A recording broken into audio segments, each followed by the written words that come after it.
A cultura gaúcha e a manipulação das consciências. Por Mário Maestre. Gabriel Santos acaba de publicar o artigo A Cultura Gaúcha Vista por um Estrangeiro. Aproveitando como gancho o atual debate sobre dois versos do hino rio-grandense, denunciados como racistas por parlamentares negros, propõe uma solução de fundo para o problema que ensejou aquela discussão. Explica em seu artigo como construir uma cultura unitária e solidária que una todos os sul-rio-grandenses, gremistas e colorados, gregos e troianos. O que não é pouco, para um cearense apenas a Porto Alegre que confessa praticamente desconhecer a questão em discussão e o Rio Grande do Sul. O debate sobre a pureza do hino rio-grandense é velho de alguns anos. Em fevereiro de 2021, apresentei em artigo as razões pelas quais creio que os dois versos questionados não possam ser classificados como racismo antinegro. Defendi, então, que a proposta de limpeza do hino tinha um objetivo político e social integracionista. Explico. Procurava popularizar, entre a população negra sulina, um hino que, apesar de se propor de toda a comunidade regional, expressa essencialmente os valores das classes dominantes rio-grandenses do passado e do presente. Maestre, 18.01.2021. Por seu classismo e elitismo, o hino e os demais símbolos, que sugerem inexistente e impossível passado e futuro comuns e solidários do povo gaúcho, deveriam ser de todo rejeitados. Em vez de aceitá-los e remendá-los, a população trabalhadora e democrática deveria construir e difundir suas expressões culturais, em contradição e em oposição com as classes dominantes, já que a luta simbólica é uma importante instância do confronto de classes. Portanto, tudo ao contrário do proposto pelo jovem articulista. Uma solução simples. Santos debruçou-se sobre a origem da proposta de uma unidade cultural gaúcha, questão complexa, apesar de reconhecer seu desconhecimento sobre a questão, que vai muito além do que imagina. No artigo, registra que nasceu no Ceará, viajou, há menos de 2 anos, para Porto Alegre, para estudar na UFRGS, e que tem pouca familiaridade com a cultura gaúcha. Compreende-se, portanto, que o artigo se construa com um rosário de afirmações assertivas e sensos comuns, jogando assim água ao moinho da manipulação da consciência da população rio-grandense. O que não seria de estranhar, se fosse artigo publicado na grande mídia, produto da pena venal de jornalista desempenhando a sua função orgânica de desinformar. Mas não é o caso. O ensaio foi escrito e publicado por colunista habitual da revista virtual da Resistência, Tendência do PSOL. Grupo que rompeu, há alguns anos, com o PSTU, propondo-se marxista revolucionário, antes de abraçar a ideologia conservadora identitária, que pauta de fio a pavio o presente artigo. Somos todos irmãos. A tese de Santos é simples, ignora as contradições sociais e de classe e se apoia em visão culturalista de identidade, que tentarei reproduzir sinteticamente. Para o autor, uma identidade nasce da necessidade de singularização de uma comunidade, em geral a partir da negação de outra comunidade. Ela se consolidaria, ao longo da história, no contexto das relações sociais, em geral apoiada em um evento histórico maior. No caso sulino, a Guerra Farroupilha de 1835 a 1845, que teria oposto, segundo ele, o Sul, como um todo, ao Império, ensejando, assim, a rejeição rio-grandense ao resto do país, e não a um estado vizinho, como em outras partes do Brasil. Fica no ar, portanto, a sugestão que o rio-grandense abrace a tese "O RS é o meu país", movimento que tem página no Facebook, com um miserável tropinha de seguidores. http://url. Após a Farroupilha, sempre segundo o autor, a identidade sulina teria se consolidado com a proposta da sua brancura estrutural, nascida do forte predomínio da eurodescendência do Sul em relação ao resto do país. Nesse processo, ao construir a cultura gaúcha, o identitarismo branco, portanto racial, procedeu à exclusão das identidades dos povos originários e dos descendentes de africanos, sem poder político para afirmarem-se. Apesar de negros e nativos serem tão gaúchos como os descendentes de europeus, lembra Santos. Esqueceram de mim. Mas que ninguém se preocupe. O jovem cearense apresenta a solução definitiva para essa grave contradição, ao responder positivamente à pergunta que faz sobre a possibilidade de termos uma cultura gaúcha verdadeira. Ninguém fique preocupado, a solução seria bastante simples. Para tal, bastaria romper o véu da brancura da dita cultura gaúcha e se incorporar a ela as manifestações de povos não brancos. Assim, com uma cultura própria e comum a todo o povo gaúcho, poderíamos viver finalmente na santa paz do Senhor. Entretanto, para isso, seria necessário, sobretudo, discutir o papel da população negra e indígena na Guerra dos Farrapos e o papel dos lanceiros negros. Para Santos, a resposta da charada racial estaria em Porongos, onde tudo teve fim e teve também início. Proposta que confessamos não termos compreendido. Na inclusão das identidades excludentes, ou seja, excluídas, estaria a solução para o dilema da cultura gaúcha, do Estado que ele propõe como o mais racista do Brasil.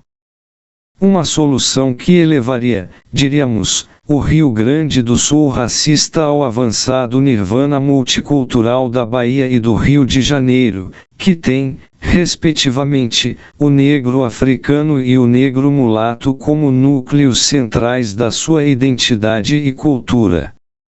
Santos propõe literalmente solução cultural para as contradições sociais e de classe. 5 grandes regiões. Se o conhecimento do jovem universitário da capital é recente e escasso, certamente o do interior do estado é quase total. O que recomendaria aprofundar-se no estudo da cultura e da história do Rio Grande do Sul, já que precaução e água benta não fazem mal a ninguém. A grosso modo, o Rio Grande do Sul é conformado por grandes regiões singularizadas por determinações geográficas, sociais e históricas: o litoral, o Planalto, a Serra, a Depressão Central, a Campanha. Essas regiões ainda mantêm particularidades culturais, históricas e linguísticas, transpassadas pelas contradições sociais e de classe e suas determinações de sexo, idade, nacionalidade, etnia, etc. Uma proposta cultura gaúcha deve abarcar as expressões culturais de todas essas regiões. Maestre, 2021. A proposta de uma história sulina, sem profundas contradições sociais, com uma população se mobilizando como um todo, na defesa do solo pátrio da prepotência do Império, durante a Guerra Farroupilha 1935-45, foi construída pelas classes dominantes rio-grandenses, a partir de fins do século XIX. Essa narrativa apologética procura, negando as contradições entre explorados e exploradores no passado, as negar e as abafar no presente, como proposto.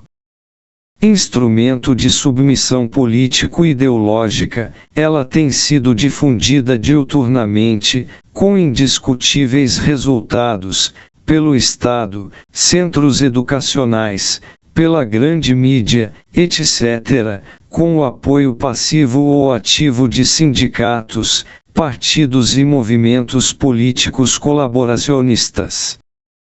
Rio Grande do Sul, o estado mais racista do Brasil. Começo meu comentário pela reafirmação pelo autor do Senso Comum Nacional de que o RS seja o estado mais racista do Brasil. Afirmação gratuita, como a do escritor negro carioca, morando em Porto Alegre, que descreveu o estado sulino como uma espécie de Mississippi nos tempos. Propôs, em entrevista, concedida fora do RS, haver bairros de Porto Alegre onde negros não tinham acesso, sem jamais esclarecer qual seria a região da capital que praticava, de botas e cuia à mão, a versão sulina do apartheid. Maestre, 2 de dezembro de 2020. O quase consenso nacional sobre o RS como o estado mais racista do Brasil parece nascer de uma falsa analogia e da vontade safada de transferir para o extremo sul esta triste pecha. O Rio Grande do Sul conheceu uma forte imigração colonial camponesa europeia, que determina ainda a paisagem social, econômica e étnica de algumas de suas regiões. Esses territórios são ainda dominados, em parte, por uma pequena agricultura familiar, que, no passado, jamais praticou a exploração do braço escravizado. Devido a isso, possuem escassa população negra. Memórias da pós-escravidão. O Senso Comum Nacional, com indiscutível contribuição do Estado Novo 1937-45, propõe que a alta incidência de descendentes de italianos, de alemães, de polacos, etc. tornaram aquelas regiões, nos tempos recentes, centros irradiadores do racismo, do fascismo, do nazismo. Entretanto, pouquíssimos negros ali viviam e, mesmo durante a Segunda Guerra Mundial de 1939 a 1945, a imensa maioria dos teuto e italo-descendentes seguiu se preocupando com suas hortas e roças e pouco com a política europeia, que nada lhe diziam. Ao contrário da rica burguesia colonial urbana ítalo-alemã. Geertz, 1987, 1991, Giron, 1994. Até onde nos foi possível ver, as regiões de mais fortes tradições racistas no Rio Grande do Sul são, certamente, as de colonização luso-brasileira e brasileira, que conheceram e exploraram fortemente o trabalho escravizado. Nesse caso, estaria o município de Pelotas, no século XIX, região charqueadora muito rica, apoiada quase totalmente no trabalho feitorizado, que resistiu à abolição da escravatura até praticamente os estertores da instituição, enquanto o resto da província se desescravizava, vendendo seus cativos para as regiões cafeicultoras. Assumpção, 2013. Pelotas como Mississippi. Nos anos 1990, o historiador Agostinho Mário Dalla Vecchia recolheu dezenas de depoimentos de idosas e idosos negros pelotenses sobre as décadas pós-abolição, para a produção de suas teses de mestrado e doutorado, que tive o privilégio de dirigir. Bem mais de 1 milhar de páginas de depoimentos transcritos fixaram lancinantes memórias da pós-escravidão que reafirmam a proposta que a realidade supera a imaginação. Esses valiosos e pioneiros depoimentos sobre o racismo e as condições de vida da população negra na pós-abolição no município de Pelotas praticamente não despertou interesse no Rio Grande do Sul e no Brasil. Vecchia, 1993, 1994. Vivi longos anos no Rio de Janeiro e em São Paulo. Nessas cidades e no centro de Salvador, assisti agressões físicas de policiais a crianças e a jovens negros que, no centro de Porto Alegre, teriam causado forte protesto popular, mesmo de porto-alegrenses com ressaibos racistas. O senador Paulo Paim, que sempre se reivindicou como negro, devido à sua combatividade sindical, consagrou-se eleitoralmente apoiado pelos trabalhadores do setor coureiro calçadista do Vale do Rio dos Sinos, de forte ascendência alemã, seus incondicionais eleitores. O Negrão pisou na bola. Alceu Callas, o Negrão, brisolista, se elegeu prefeito de Porto Alegre e governador do Rio Grande do Sul com votações avassaladoras. Após realizar governo estadual antipopular, foi objeto de piadas racistas, não raro contadas por aqueles que o haviam eleito, brancos e também negros. No Sul, como no resto do Brasil, há amplos substratos culturais racistas, que se expressam em graus e modos diversos. Mas seria entre os gaúchos que a cidadania negra viveria as penas do inferno. Estudo da Rede de Observatório da Segurança, de 2020, propõe que os estados onde a polícia mata, proporcionalmente, mais cidadãos negros sejam, em ordem decrescente, a Bahia, o Ceará, Pernambuco, o Rio de Janeiro e São Paulo. No Ceará, terra do articulista, com população negra bem inferior à do Rio Grande do Sul, a proporção de negros, entre os mortos pela polícia, é de 87%. Um verdadeiro genocídio. Observatório, 2020. Apoiado no companheiro Mateus 715, eu perguntaria a Santos, por que observas, meu caro, o cisco no olho do teu irmão porto-alegrense e não reparas na trave que está no olho cearense? Surpreende também a proposta do articulista de ter encontrado realmente a população negra apenas quando visitou a periferia da capital. O Rio Grande foi uma das grandes províncias escravistas do Brasil. No passado, a população negra da capital sulina, liberta, livre e escravizada, chegou a ser majoritária. Zanetti, 2002. Hoje, Porto Alegre segue sendo ainda cidade fortemente negra.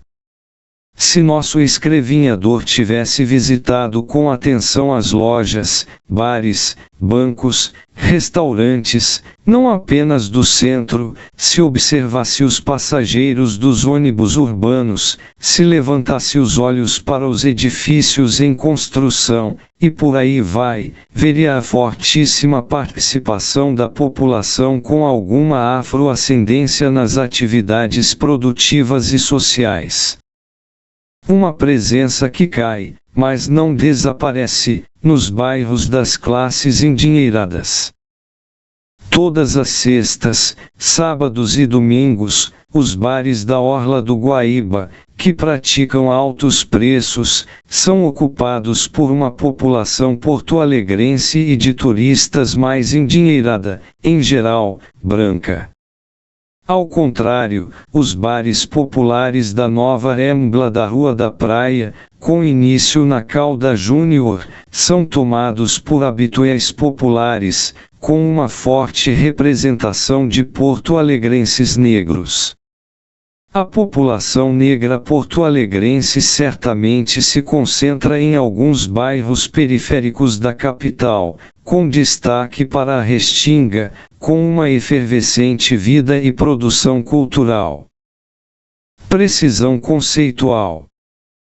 Antes de entrarmos na questão da dita cultura gaúcha, lembro que, na abordagem científica da questão, é recomendado falar de cultura sul-riograndense ou sulina, deixando de lado a categoria cultura gaúcha, não apenas por seu caráter polissêmico, apesar da popularização do uso do termo. A cultura gaúcha foi e é produzida pelos trabalhadores pastores. Até há poucas décadas, designados sobretudo como peões, eles foram a mão de obra dominante nas fazendas da fronteira, da campanha, dos campos de cima da serra. Paradoxalmente, esses trabalhadores pastores eram e ainda são, em grande número, negros. Isso porque descendiam e descendem étnica e profissionalmente do cativo campeiro, o trabalhador pastoril escravizado, dominante nos latifúndios e fazendas médias sulinas, nos séculos XVIII e XIX. Bosco, 2008, Maestre, 2009-2010. Apresentando o fazendeiro como gaúcho. A proposta cultura gaúcha, cadinho dos mitos apologéticos das classes dominantes sulinas sobre o passado, tem paradoxalmente suas raízes entranhadas no trabalho do cativo campeiro. Uma realidade registrada nas versões riograndenses da lenda do negrinho do pastoreio. Ao realizar fusão apologética entre o fazendeiro e o gaúcho peão, fantasiosamente irmanados nas laides campeiras, os intelectuais orgânicos das classes dominantes sulinas puseram a primeira pedra na proposta de um passado sem contradições sociais. Nessa reconstrução do passado, realizaram expropriação indecorosas da história, das culturas, das tradições criadas pelos trabalhadores riograndenses, com destaque para os cativos campeiros. Mais importante que discutir os versinhos do hino riograndense, que nem racistas são, é certamente propor a substituição da estátua do laçador, na entrada de Porto Alegre, que apresenta, como figuração do peão gaúcho, seu antagonista social, o estancieiro. Mas, para propor isso, necessitaríamos de vereadores e vereadoras literalmente de faca na bota. Mesmo tendo seus gaúchos, devido ao domínio dos cativos campeiros nas atividades pastores, o Rio Grande do Sul jamais foi terra de gaúchos, como são a Banda Oriental e as províncias argentinas de Buenos Aires, de Corrientes, de Entre Rios.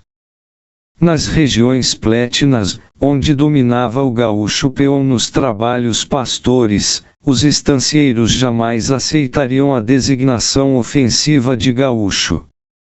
Ao dominar no sul do Brasil a contradição fazendeiro-trabalhador escravizado, o designativo gaúcho pode, sobretudo no século XX, se substituir ao gentilício sul-riograndense, como parte da operação ideológica assinalada. O que permite que acadêmicos e jornalistas refiram-se a fazendeiros gaúchos, qualquer coisa como banqueiros bancários. A crítica do unitarismo cultural gaúcho. Diversos historiadores e cientistas sociais já descreveram a gênese da proposta de identidade e cultura comuns a toda a população rio-grandense, com os objetivos assinalados. É impossível reproduzir, no presente texto, mesmo telegraficamente, o complexo processo da construção dessas tradições inventadas. Freitas, 1980, Golin, 1983. Não tem sustentação a proposta de Santos do autismo da cultura gaúcha devido ao combate do Rio Grande do Sul, como um todo, contra o resto do Brasil, quando da chamada Revolução Farroupilha 1835-45, que jamais envolveu a totalidade do território, das populações e das classes sociais sulinas. Silva, 2011, Lopes, 1992. Aquele conflito foi um movimento separatista dos grandes latifundiários da campanha, da fronteira e do norte do Uruguai. O litoral, Porto Alegre, a zona colonial alemã, o Planalto mantiveram-se apáticos ou apoiaram o Império, já que o movimento Farroupilha não interpretava, e em alguns casos se opunha, aos interesses dos proprietários pequenos, médios e grandes daquelas regiões. Foram tropas sulinas que primeiro combateram a sublevação dos estancieiros insurrecionais. Mais ainda, os farroupilhas lutaram contra o Império, e não contra o resto do Brasil, em boa parte sublevado por outras revoltas regenciais também farroupilhas. Os grandes estancieiros do meridião sulino estavam interessados em aumentar seus latifúndios e o número de trabalhadores escravizados. A República Rio-Grandense jamais defendeu a abolição da escravatura ou libertou cativos, mesmo crioulos. Os cativos que lutaram nas tropas farroupilhas fizeram-no contra seus interesses históricos, por serem obrigados, sob a promessa de futura libertação, para se livrarem da vida nas senzalas.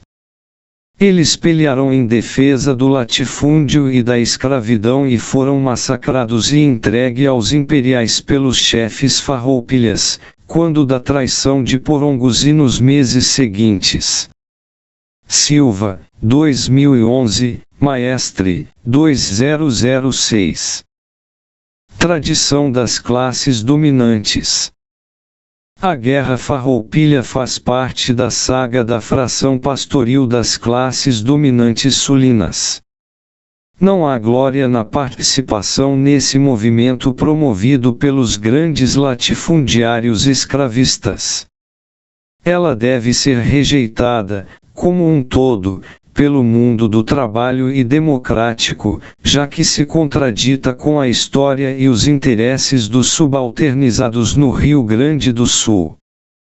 A proposta, abraçada por Silva, de incorporar a legenda em construção dos lanceiros negros às glórias e feitos farroupilhas, objetiva integrar e associar a comunidade negra na louvação dos mitos e relatos hegemônicos das classes proprietárias rio-grandenses. Assim, toda a população sulina poderia cantar, de pé, emocionada, o hino rio-grandense, irmanada por objetivos comuns no passado e no presente. Banqueiros e bancários, patrões e assalariados, brancos e negros, ricos e pobres e por aí vai. A glorificação dos lanceiros negros serve igualmente para encobrir os milhares de trabalhadores e trabalhadoras escravizadas que optaram por resistir aos seus opressores, aproveitando o conflito entre as facções dominantes do Império, fugindo e se internando no Uruguai e Argentina ou se aquilombaram em ermos da província. Como a luta e a rebeldia pagam, em sua grande maioria, jamais foram reescravizados. Petis, 2006. Mas, para eles, não há espaço na cultura e na história unitária oficial sulina. O uso da Revolução Farroupilha como referência identitária sulina não foi produto das classes pastores derrotadas em 1835, mas dos ideólogos e políticos republicanos positivistas, no final do século e após a República. De viés urbano, pró-capitalista, industrialista e federalista extremado, após superarem a oligarquia pastoril, em 1889, os republicanos positivistas buscaram simbologia que representasse, em um viés autoritário e elitista, todo o Estado. Para tal, retomaram o elogio da República Rio-Grandense, escolhendo as cores farroupilhas para a bandeira sulina. Brasil, 1882.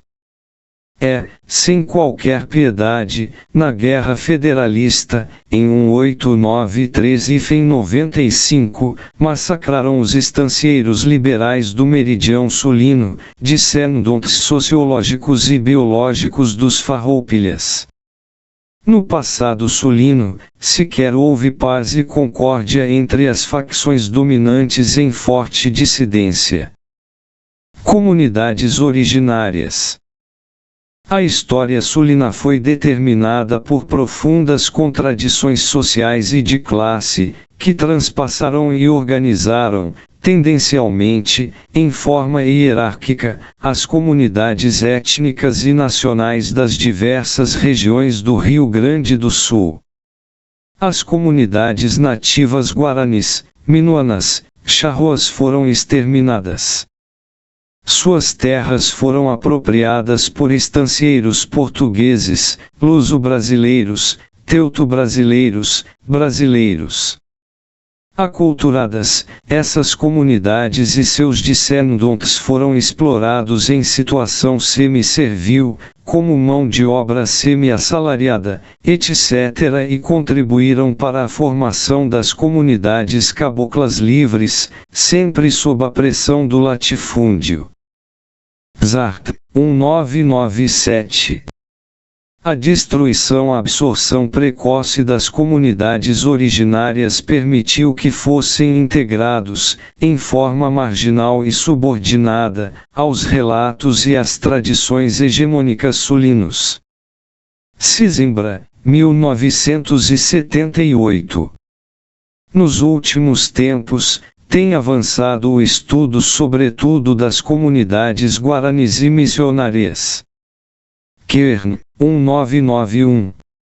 A integração necessária das comunidades nativas que ainda sobrevivem no Rio Grande do Sul é primordialmente social e econômica.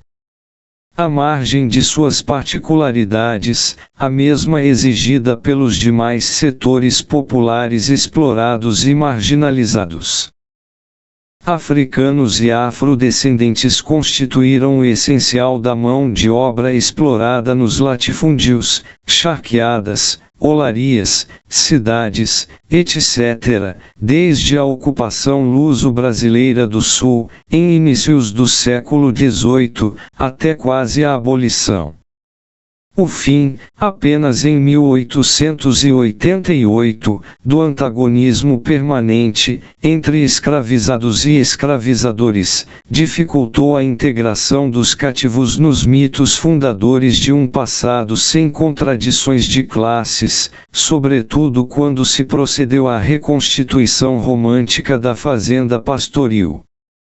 Uma pleiade de historiadores conservadores realizaram literal limpeza étnica, no relativo ao trabalhador escravizado, nos relatos históricos do passado rio-grandense. Maestre, 2018. Agricultores sem terras. Desde 1824, milhares de camponeses sem terras fundaram, em regiões inadaptadas à produção pastoril, unidades agrícolas camponesas, vivendo do esforço do trabalho familiar. Esse movimento migratório foi retomado, em 1850, e sobretudo, em 1870. Em geral, os colonos jamais enriquecerão, sendo explorados pelo capital mercantil. Criou-se igualmente uma mitologia de uma colonização em tudo vitoriosa, totalmente em contradição com a dureza da vida do colono ítalo-sulino, com destaque para as mulheres e crianças, realidade retratada primorosamente no romance histórico O Quatrilho, de J.C. Pozenato. 1997. A verdadeira história dessas comunidades brancas e europeias foram canceladas quando da conformação do que se chama hoje de cultura gaúcha. A produção escravista e a economia colonial camponesa propiciaram a acumulação que ensejou uma relativamente precoce e dinâmica produção manufatureira e industrial em diversas regiões do Rio Grande do Sul, Porto Alegre, Rio Grande, Novo Hamburgo, São Leopoldo, Caxias do Sul. Trabalhadores castelhanos, lusitanos, brasileiros, italianos, alemães, afrodescendentes etc. foram explorados nas manufaturas e indústrias, sob duras condições de trabalho e reduzidas remunerações. Também não houve espaço para elas na proposta cultura gaúcha unitária e solidária. Desde o início do século XIX, as principais aglomerações sulinas abrigaram um significativo número de cativos urbanos, libertos, negros livres, homens livres pobres de variadas procedências, também ignorados pelas epulódias da fraternidade sulina. Eles produziram e produzem uma muito rica produção cultural, em geral com fortes raízes negras. Todas essas comunidades massacradas, exploradas, subalternizadas produziram no passado uma vasta e riquíssima produção cultural, singularizais por determinações de região, de origem, de profissão, de sexo, de idade, etc., sobre a qual sabemos ainda pouco. Como apenas lembrado, também foi reprimida e silenciada a produção cultural dessas comunidades, no presente, fossem elas produto de comunidades europeias, brancas, negras, índias, etc. Ao contrário, sobretudo no século XVIII e XIX, as classes dominantes das diversas regiões tenderão, sempre, a registrar, sintetizar, difundir, consolidar e universalizar suas identidades e culturas romanceadas, que não pretendiam abarcar as classes subalternizadas. Para mantê-las na submissão, contava-se sobretudo com a coerção física. Nas primeiras décadas do século XX, com o avanço da organização das classes exploradas, os segmentos sociais hegemônicos esforçaram-se em estender e englobar os explorados nas suas representações identitário-culturais regionais, adaptadas às suas novas necessidades. A construção de um passado comum a toda a população, expurgado das contradições de classes, como já lembrado, servia para reforçar a proposta, no presente, de uma sociedade regional fraterna. Uma sociedade sem contradições ou com as oposições de classe superadas pelo consenso e pela concórdia. A coerção associava-se ao controle ideológico. Gilberto Freire consagrou-se com a sua Apologia, de 1933, do caráter tendencialmente patriarcal e consensual da escravidão brasileira. Freire, 1969. No sul do Brasil, esse movimento alcançou um enorme sucesso, não adoçando a ordem escravista, mas negando-a simplesmente. Democracia pastoril e produção sem trabalho. O latifúndio liberal pastoril, que dominara soberano a sociedade rio-grandense no século XIX, no fim daquela centúria, perdeu a hegemonia econômica, para a produção serrana, para a manufatura e para a indústria, e a hegemonia política, para o republicanismo positivista Partido Republicano Rio-Grandense. Paradoxalmente, nesse momento de depressão do grande latifúndio, a fazenda pastoril tornou-se a base da mitologia regional de um passado comum a toda a população, devido à força dos mitos da democracia pastoril e da produção pastoril sem trabalho, de origem platina. Sarmiento, 1996.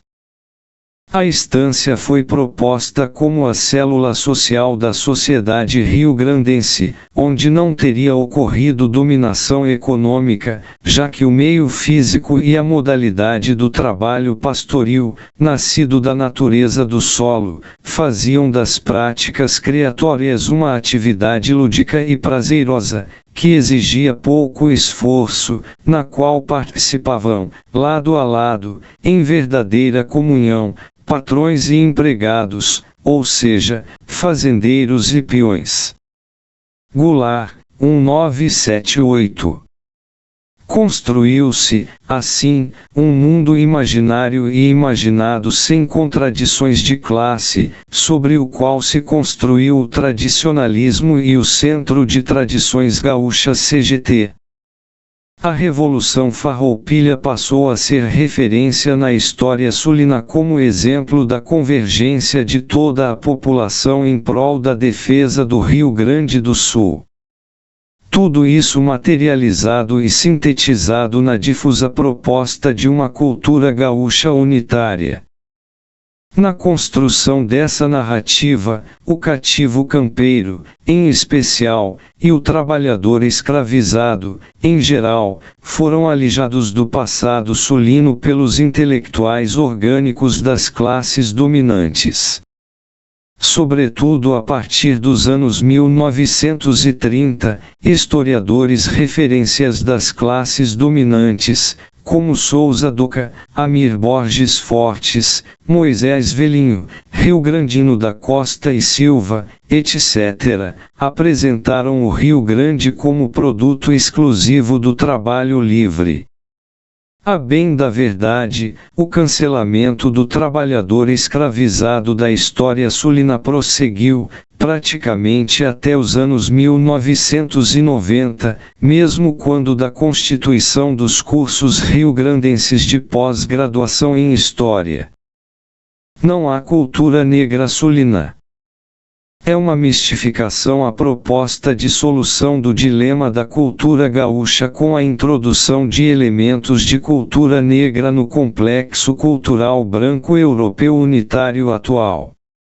Um processo que criaria uma cultura gaúcha verdadeiramente unitária e comum a todos os rio-grandenses, no dito estado mais racista do Brasil. Isso, por sobre as contradições de classe e sociais e as múltiplas particularizações de origem, de sexo, de classes, etc. do passado e presente da sociedade sulina, como vimos. É igualmente fantasiosa e apologética a pretensão identitária de dividir a população em grupos culturais negros, brancos, europeus etc. singulares, independentes e em contradição. A história e as sociedades não se organizam por culturas. Ao contrário, as culturas são produzidas no processo histórico, em um permanente processo de interação, embaladas pelas determinações materiais e econômicas profundas. Os africanos escravizados no sul chegaram de múltiplas regiões do continente africano, praticando culturas e línguas diversas. Seus falares e culturas entraram em interação, não raro contraditórias, entre si e com os padrões populares da língua brasileira, criando instrumentos comunicacionais variados, sobre os quais sabemos pouco. A participação da população escravizada foi elemento determinante e central na construção da sociedade sulina como um todo. Suas produções culturais entraram em forma profunda no mundo sul-riograndense, dando origens a realidades e processos complexos, sobre os quais também necessitamos ampliar nosso conhecimento. Propor, na ótica exclusivista identitária, a participação e a cultura do cativo, durante a escravidão, e do negro, após a abolição, como um bloco à parte e refratário na sociedade sulina, é literalmente desossificar e desestruturar a história do Rio Grande do Sul. É praticamente pretender pintar um muro dependurado em um pincel. O batuque é rio-grandense. Um pequeno exemplo. Pouco conhecemos ainda sobre a origem do batuque no Rio Grande do Sul, expressão maior da permanência e adaptação da cultura africana no Brasil. Comumente, os registros de batuques nos jornais e na documentação oficial do século XIX não diferenciam festejos de cativos e cerimoniais religiosos.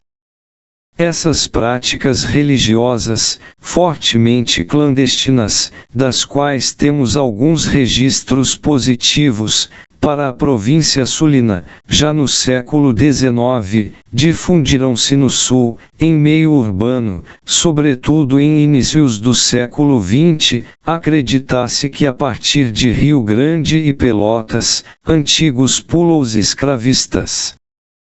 Correia, 1990. Nosso articulista ficará surpreso ao saber que o Rio Grande, com forte população de origem europeia, possui mais de 65 mil casas de culto, mais do que o Rio de Janeiro e a Bahia. Fenômeno que seria propiciado pela maior aceitação, em relação ao resto do Brasil, da prática de cultos de origem afro-brasileira. É forte a incidência das casas de culto na região colonial italiana, contando Caxias do Sul em torno de mais de 2.000 casas de umbanda e batuque. Pioneiro, Caxias do Sul, 15/11/2016. O enorme entranhamento do batuque, de origem africana, na sociedade rio-grandense, enseja que muitíssimos pais e mães de santos sejam hoje descendentes de italianos, alemães, portugueses, etc. As depredações de casas de culto, em geral por evangélicos fanatizados, constituem uma agressão a uma religião de origem africana e à população sulina que a pratica, de todas as origens. Falta-nos muito para conhecermos as múltiplas expressões culturais de origem africana e negras no Sul, impossíveis de serem definidas a partir de um inexistente denominador comum. Quase nada conhecemos da vida dos pequenos quilombos que pululavam em regiões diversas do Rio Grande do Sul. Conhecemos mais, mas sempre em forma insuficiente, a vida cultural das multidões de trabalhadores acenzalados que viveram e morreram sob a escravidão, em diversas épocas e regiões do Rio Grande.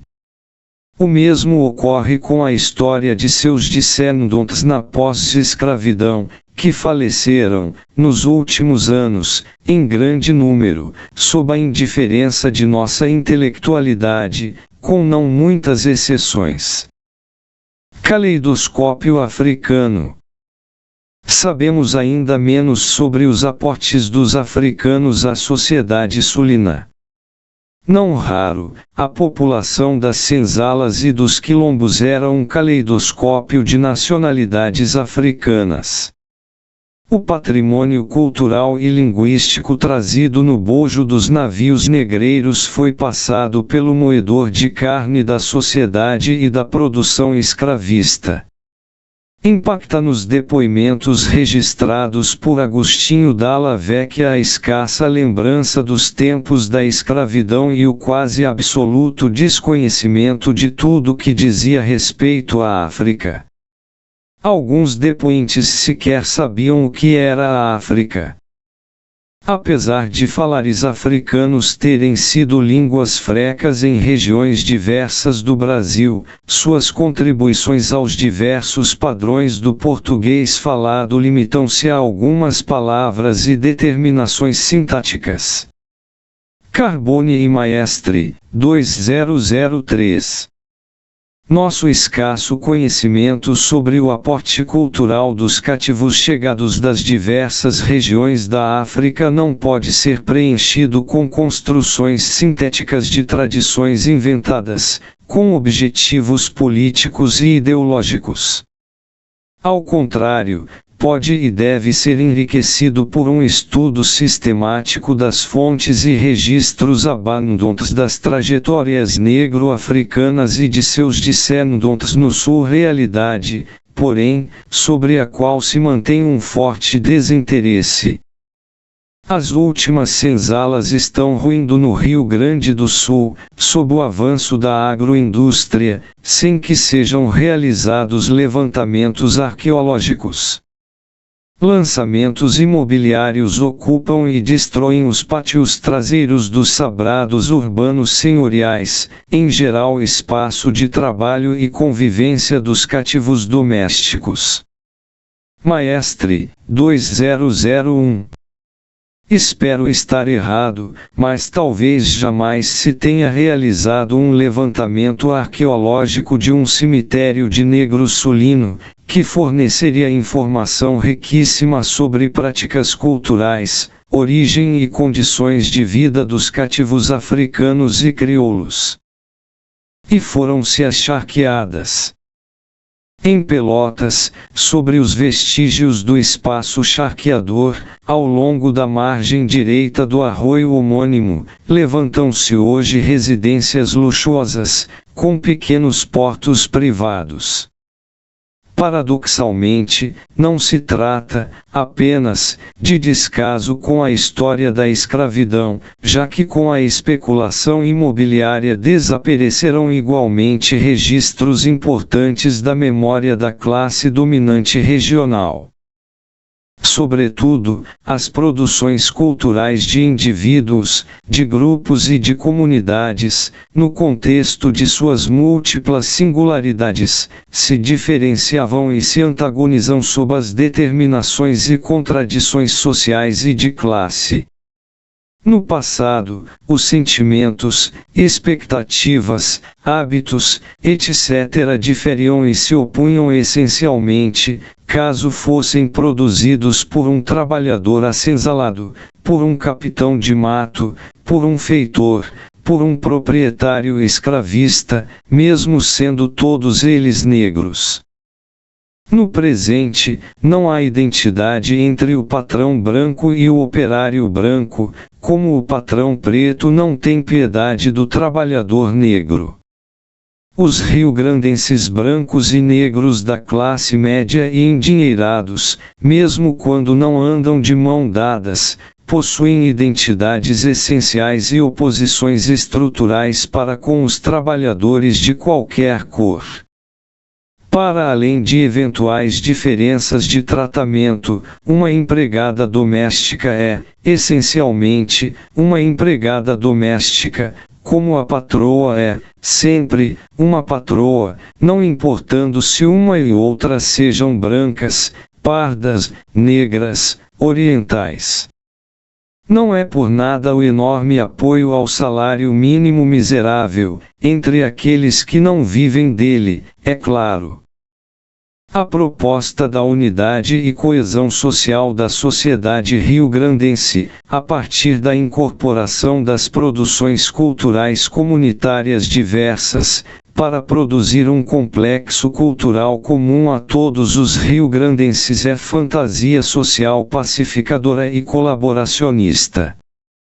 Ela fortalece, como proposto, o esforço das classes proprietárias para abafar as contradições sociais e de classe, mantendo mais facilmente os subalternizados na dominação. Um programa que alcança elevada concretização no Rio Grande do Sul. No contexto das diversidades de sexo, etnia, nacionalidade, etc., o mundo do trabalho deve construir suas tradições, identidades e símbolos próprios, libertando-se na sua luta também dos grilhões culturais e ideológicos. Nesse processo, sobretudo, deve exigir e criar as condições para que se reconheça e desvele a verdadeira história do Rio Grande do Sul, na qual o mundo do trabalho ocupou situação central e dominante, com destaque para os trabalhadores escravizados no século XVIII e XIX, sem jamais desfrutar realmente das riquezas que criou. Mário Maestre, 75, porto-alegrense, é historiador.